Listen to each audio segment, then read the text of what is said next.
Good morning. It is nice to be with you again.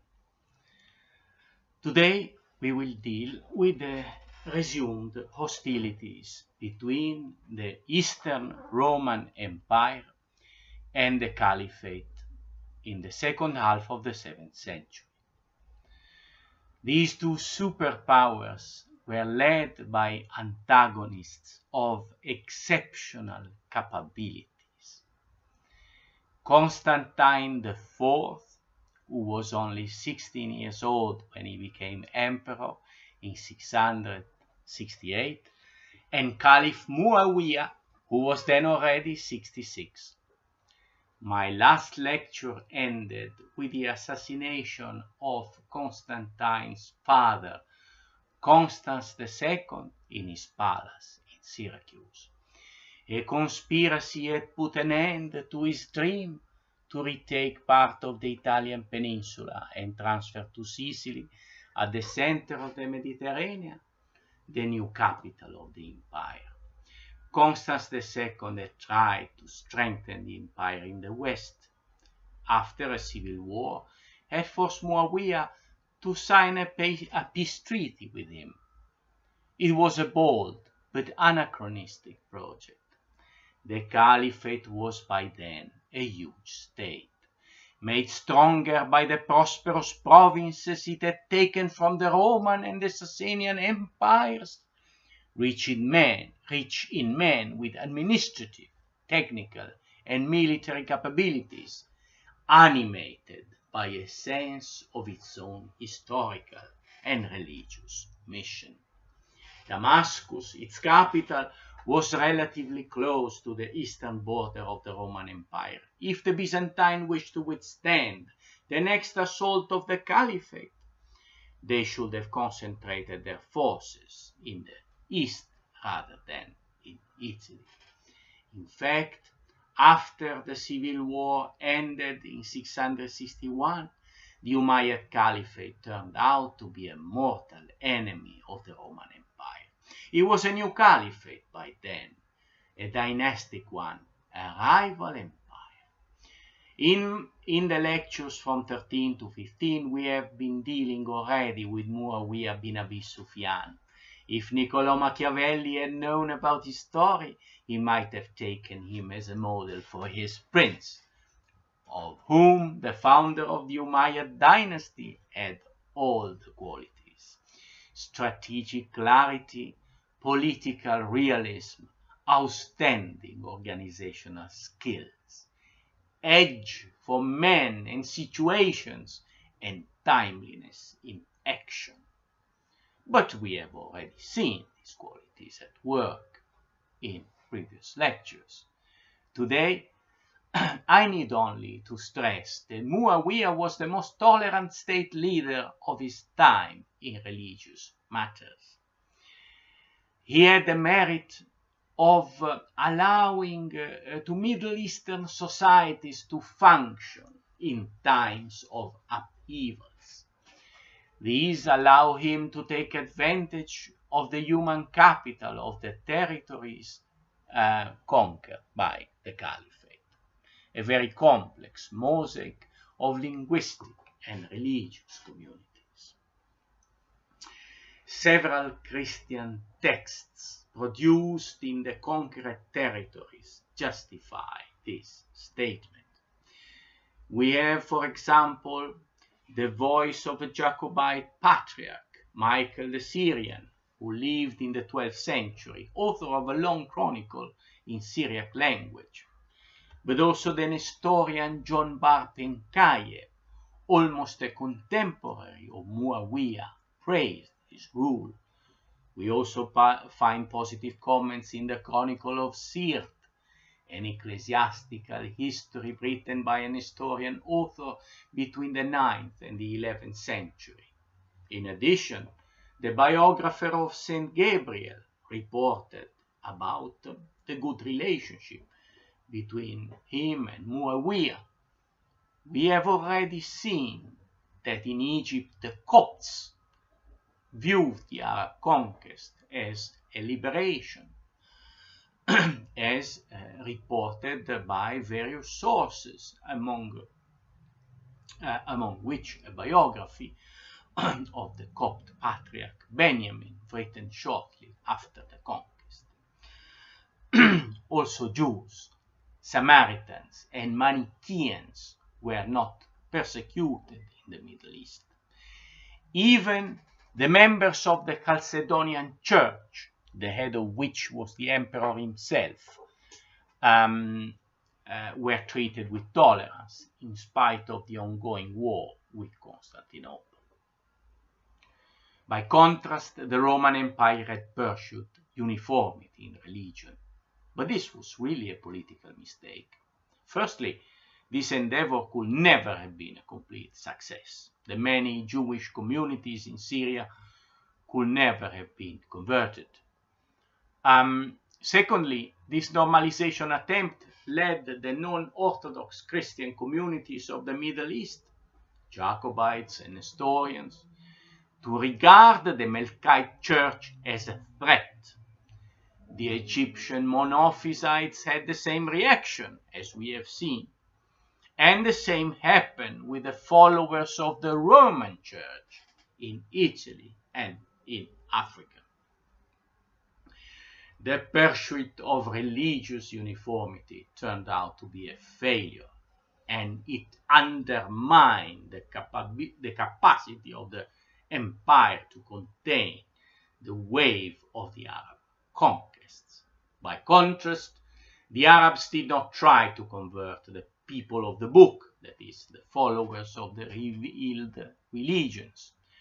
Christians and Jews, and later also Zoroastrians and Mandeans, were considered dhimmi, i.e. protected people, whose freedom of worship was guaranteed by their payment of the jizya.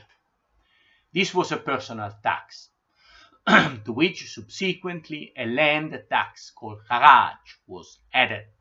In practice, the jizya became the price of the exemption from military service. A military service which implied war in very distant places. It was a tax worth paying, and less onerous than the taxation imposed by the Roman or the Sasanian empires. The dhimmi had to be loyal to the state and wear garments distinguishing them from the Muslims. Furthermore, they could not ride horses, nor try to convert Muslims, nor marry Muslim women. In exchange for that, every religious confession was considered a semi-autonomous community within the Caliphate, with a religious leader responsible towards the Caliph for the good conduct of its members. Each community was allowed to keep the places of worship it had at the time of the conquest. This provision was applied with some flexibility, of course. If Muslims took a few churches, for example St. John's Cathedral in Damascus, and other churches were demolished, a few churches and synagogues were also rebuilt. For example, Muʿāwiyaa ordered to restore the Cathedral of Edessa, damaged by an earthquake. Later on, Muslim jurists authorized also the construction of new churches if they were lower than Muslim places of worship and if the sound of bells did not reach Muslim ears. This tolerance remained a feature of the Umayyad Caliphate, which lasted for about a century in Damascus and would later dominate Spain. Muawiyah himself had married an Arabic-speaking Jacobite Christian, and she became the mother of Yazid, the next caliph. Several Greek-speaking Christians held important positions in the administration of the Caliphate, as it happened to the grandfather and the father of one of the great intellectual figures of the Byzantine world, John of Damascus, who also worked for the Caliphate administration before taking monastic vows. It might seem strange that the father and the doctor of the church had been a civil servant for the Caliph in Damascus. John was a Melkite Christian, and several other Christians like him, followers of the Chalcedonian Orthodoxy, worked for the Caliphate, whereby the Byzantine emperor remained the head of their church, although later on John of Damascus will oppose iconoclastic emperors. Of course, the bond of the Melkite Christians living in the Caliphate with the emperor could not imply political obedience. This bond remained almost a sentimental expression, linked to the idea of the Christian ecumeny, which continued to live one and indivisible regardless of the political vicissitude. Several Christian communities survived for many centuries within the Caliphate. In addition, for several decades, Greek remained the language of the administration in Syria, and this was, of course, a major help to continuity. Also, art of Hellenistic origin survived for decades, as one can see from the round shape of the Dome of the Rock, the famous Mosque of Jerusalem, or from the exquisite mosaics of the Mosque of Damascus, whereby I do not know whether they have survived the ongoing war in Syria.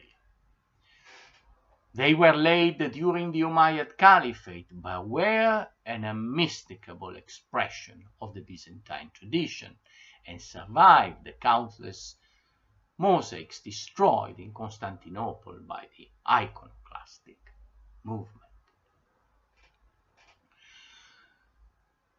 To Muʿāwiyā's policy of religious tolerance corresponded the foreign policy of war. What might seem to us a contradiction was probably useful to enhance the Caliphate's cohesion. The external enemy was the Roman Empire, of course, and this time it was an existential conflict aimed at wiping it out from the face of earth. This time the Caliphate forces were going straight for Constantinople. Already 20 years before, between 643 and 47, there had been seasonal raids of the Caliphate's forces in Anatolia, but not really a conquest. The region, corresponding approximately to modern Turkey east of the Bosphorus, was accessible from Syria only through few passes in the Nur and in the Taurus mountains. There, invaders could be countered, or at least spotted. If the themes of the matter were at least partially already in place, some farmers had received military training. They were able to retreat to well-defended fortresses and occasionally to ambush the enemy on his way back from the raids.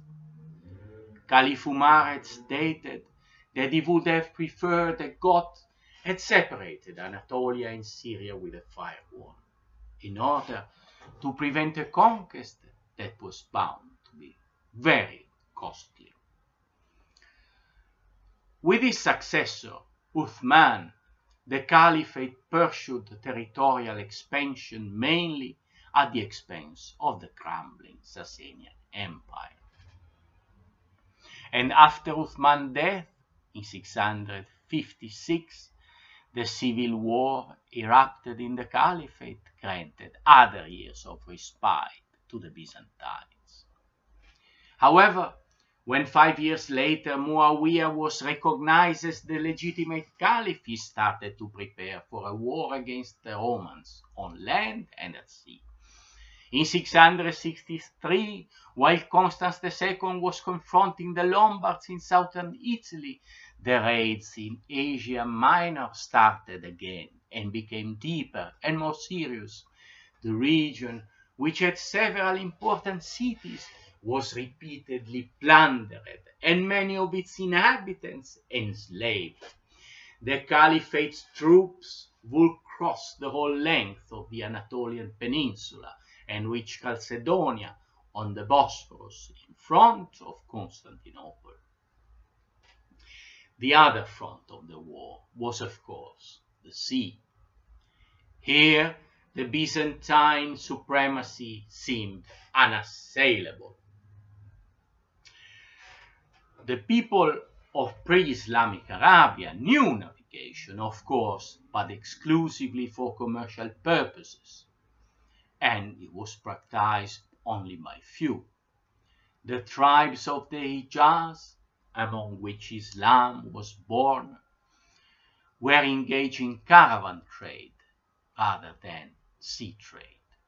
Even the main architect of the conquests, Caliph Umar, did not wish that Arabs venture overseas. In 639, he had sent a letter to Amr bin al-As to stop him on his way to Egypt, but Amr, who had guessed the content of the letter, had opened it only when it was too late to turn back. A decade later, however, the integration of the peoples of Syria and Egypt in the new state had changed the situation. Muʿāwiyaa himself had been the architect of the Caliphate's navy. In 649, he attacked Cyprus, which is close to the Syrian coast. In 652, he summoned the first naval expedition against Sicily. Syrian troops plundered the islands for months, although the Byzantine exarch Olympius tried to stop them. Then, in 654, the islands of Rhodes and Kos in the Aegean Sea were raided as well. Finally, in 655, the Battle of Phoenice was fought off the southern coast of Turkey, when an Egyptian fleet intercepted a larger Byzantine one, which was on its way to northern Africa. Aware of their inferiority in ramming maneuvers, the Arabs chained their ships together to make the sea battle resemble an infantry one. They prevailed in hand-to-hand combat, and Constantine II himself narrowly escaped with his life. It was a shock for the Byzantines and a premonition of a great naval war. But before proceeding further, I would like to mention a few aspects of ancient naval warfare. Everyone knows that the outcome of a battle is very difficult to predict, especially in antiquity, when technological differences in weaponry were less important than in modern warfare. The impetus of a horde of barbarians at the right moment could rout the well-organized army of an empire. However, naval warfare was a different story. To begin with, a ship already incorporates a lot of technical knowledge. In addition, maintaining a navy requires large numbers of experienced seamen and skilled craftsmen.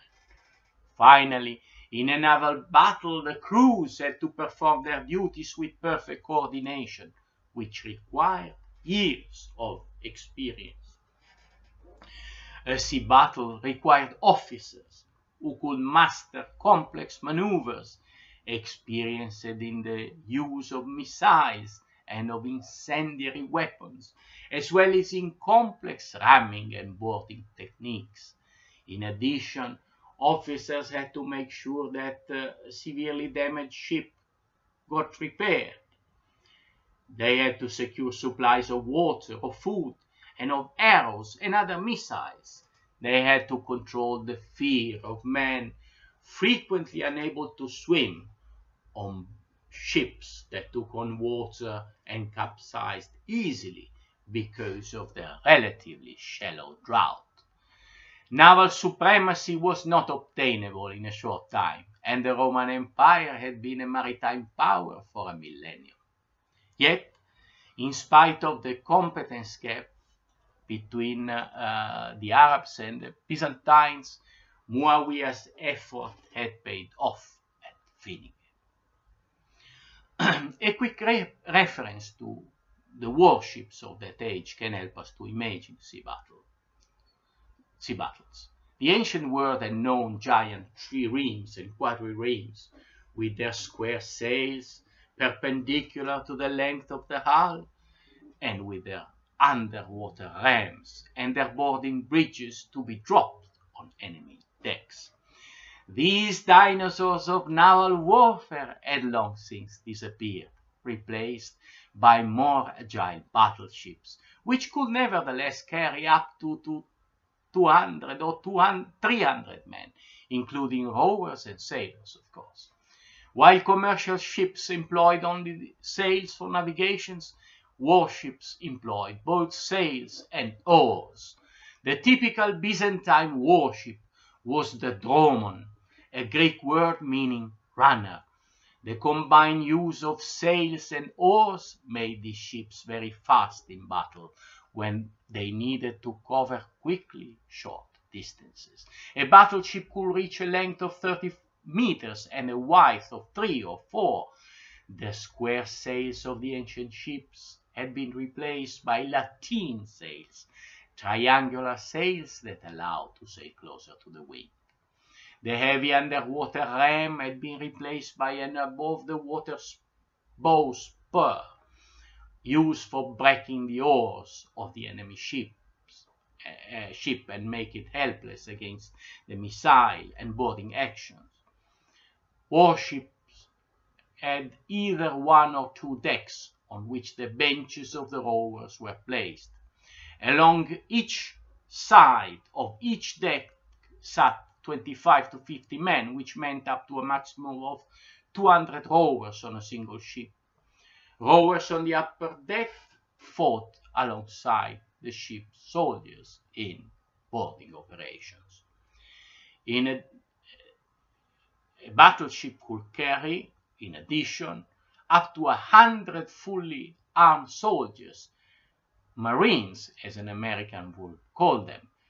Since there could be only few of them on board, they were picked among the best infantrymen.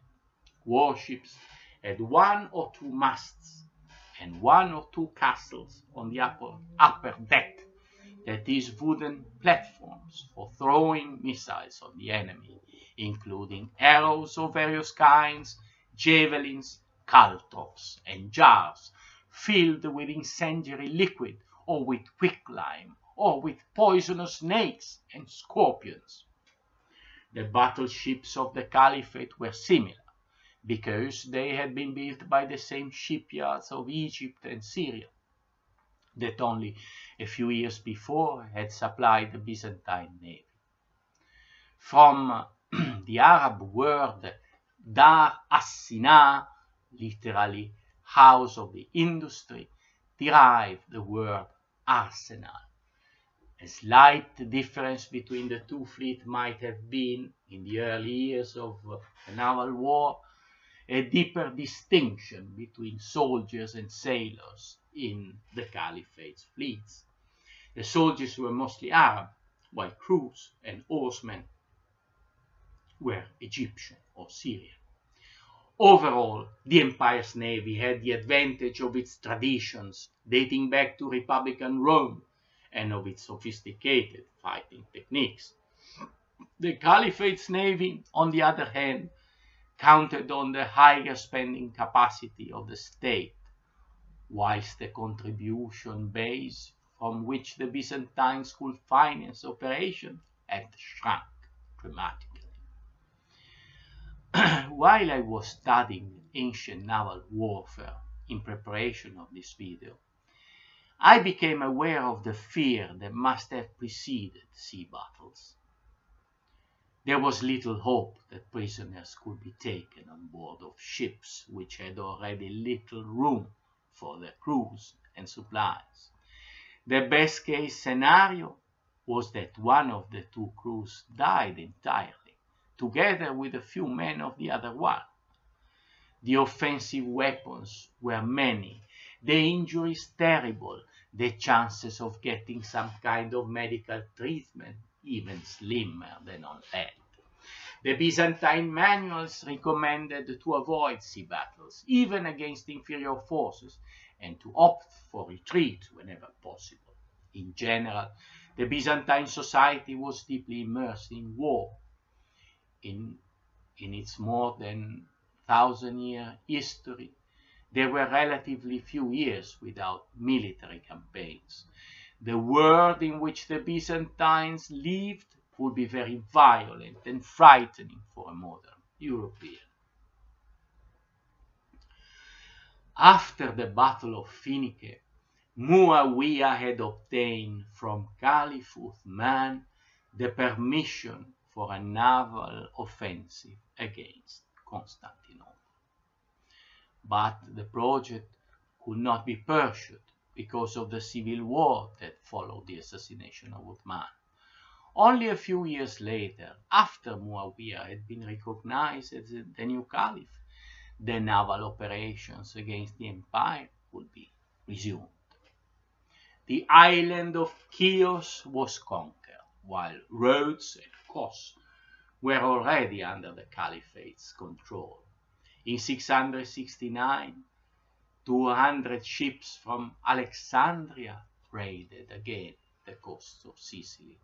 The nice statues and objects that Constans II had stolen in Rome to adorn his palace in Syracuse were looted and disappeared forever.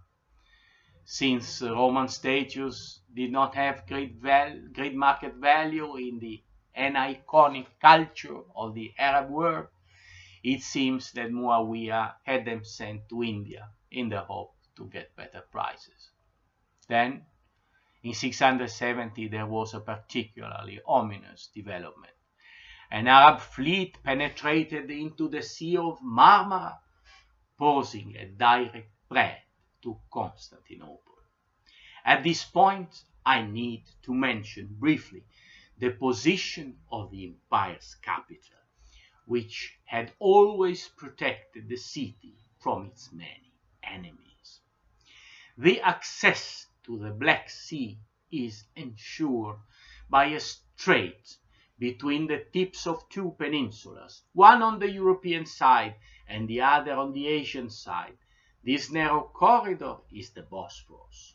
At the entrance of the strait, on the tip of the peninsula that protruded eastwards from Europe, was Constantinople.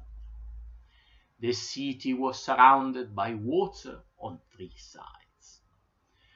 On its west side, where the peninsula is connected to the European mainland, the mighty fortification built by Theodosius made it impregnable.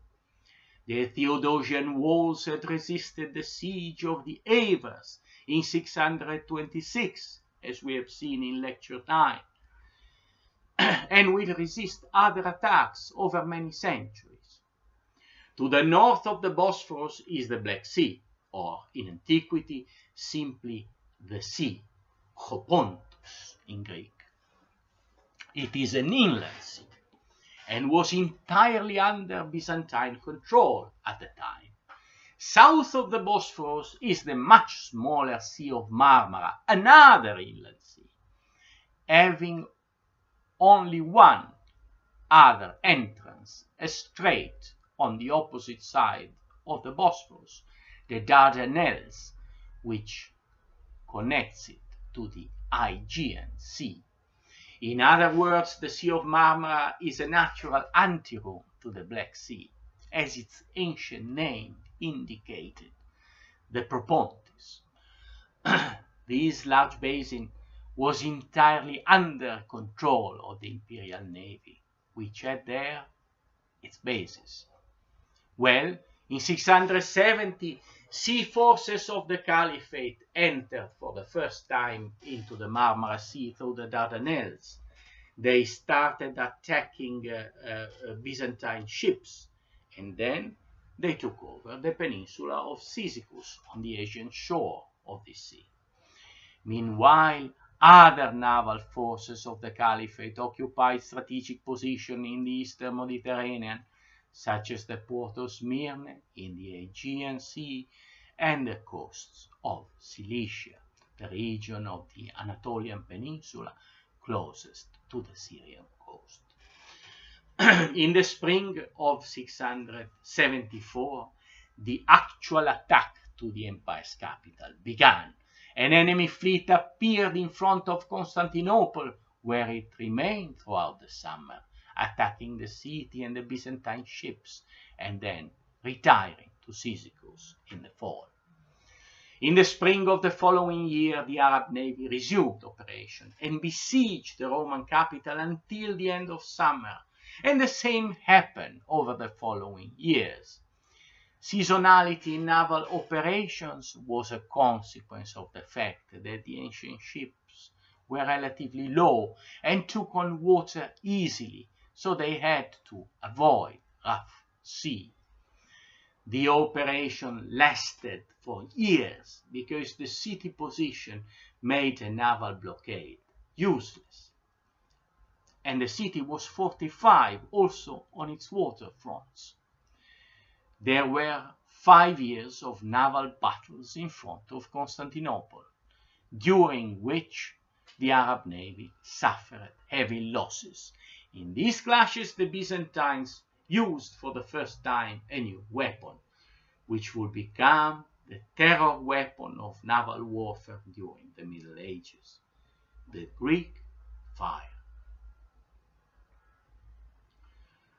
There has been a lot of discussion about the Greek fire, which remained for quite some time the main military secret of the empire. Its effectiveness made it the substance of a myth. In the De Administrando Imperio, a treaty of the 10th century attributed to Emperor Constantine VII, we read that an angel had revealed the secret of this weapon to Constantine I, the founder of Constantinople. We also read that an inscription placed in the Cathedral of Hagia Sophia menaced exile and excommunication to anyone who revealed the secret, even if the traitor were a patriarch or an emperor. The fact that not even a Byzantine emperor would be safe tells us something about the importance attributed to this weapon. In fact, this was a recent invention, mentioned for the first time in the Chronicle of Theophanes, with reference to the naval operations in the Sea of Marmara in 671-72. The inventor was probably a man called Kallinikos, a Greek from Heliopolis, the present Baalbek in Lebanon, who had escaped to Constantinople after the Arab conquest. His weapon had been tested only shortly before by attacking a few Arab ships off the coast of Lycia. Certainly, the liquid fire, hygron pur in Greek, as the Byzantine called it, appeared immediately a weapon of tremendous effectiveness. Theophanes wrote that in preparation for the attack to Constantinople, Constantine IV ordered that warships were equipped with cauldrons and siphons for the Greek fire. But what was it actually? A scholar with a deep knowledge of military operation, Professor Edward Luttwak, has thoroughly analyzed available information in his book, The Great Strategy of the Byzantine Empire. It was a viscous fluid that, once ignited, kept burning even in contact with water. It was thrown in clay jars onto enemy ships or ejected by a bronze siphon that functioned like a flamethrower. It set on enemy ships a fire that could not be extinguished. Eyewitnesses reported that sailors hit by this substance continued to burn as they tried to swim away from their ships. It is almost certain that the main ingredient of the Greek fire was crude oil, which was available to the Byzantines since it comes to the surface on the coast of the Caspian Sea, which was close to the border of the empire. Crude oil is sticky and once on fire, very difficult to extinguish, as we have all seen during the First Gulf War. It might have been mixed with pine resin to make it more flammable, or with other ingredients such as sodium, sulfur, or lime. Soon all the Byzantine battleships had a siphon mounted on their prow. This was a bronze tube connected to a recipient made of clay or hide. Immediately before the use, the substance was heated in a cauldron where it became liquid. By a piston mechanism similar to that of children's water guns, the siphon ejected it through a nozzle, in front of which a small flame set fire to the jet. You can find on YouTube an accurate reconstruction and demonstration of the use of this weapon. Its use required experience. The crew had to heat the crude oil in cauldrons, a risky operation on ships exposed to violent shocks. A ship had to reach a distance of not more than 9 meters from the enemy vessel in order to use the siphon effectively. Finally, the crew had to pay attention that the fire did not reach their own ship, in situations where many ships collided together. In his book, Professor Luttwak notes that about a century after the appearance of the Greek fire, the Arabs had learned how to use it. Yet, this weapon was not frequently employed in naval warfare, except by the Byzantines. It was never used, for example, in the wars between the Italian maritime republics. The reason is probably that warming this liquid on the ships was too dangerous in the open sea. However, the Sea of Marmara, small and accessible only through 2 narrow straits, offered the ideal conditions for the use of this formidable weapon. Thus, after several years of unsuccessful attacks, in which the Caliphate had wasted enormous resources, in 678 the Arab navy abandoned the struggle for Constantinople. Theophanes reported that after leaving the Sea of Marmara and then the Aegean Sea, the Arab fleet was hit by a storm south of the Anatolian peninsula and suffered new demoralizing losses. In the meantime, in the Nur Mountains, which separate Cilicia from Syria, the revolt of the Mardahites had broken out. The Mardahites were a group of Christians, today regarded by the Maronites of Lebanon as their ancestors, and many slaves and peasants of the Caliphate joined their insurgency. And this started to pose a threat for the Muslim troops that held the ports of Cilicia, because they risked to be trapped between the rebels and the Byzantines. Muʿāwiyaa was forced to sign a 30-year peace treaty with the empire, in which he pledged to pay yearly tribute in gold coins, prisoners, and horses. The failure of the attack to Constantinople had a large echo.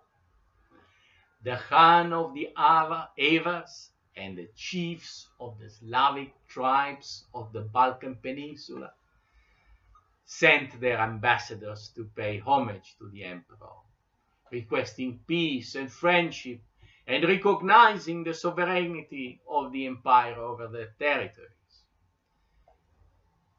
The siege undertaken by that is Muʿāwiyaa, would even be recorded in the Book of Tang, a work of Chinese historiography of the 10th century.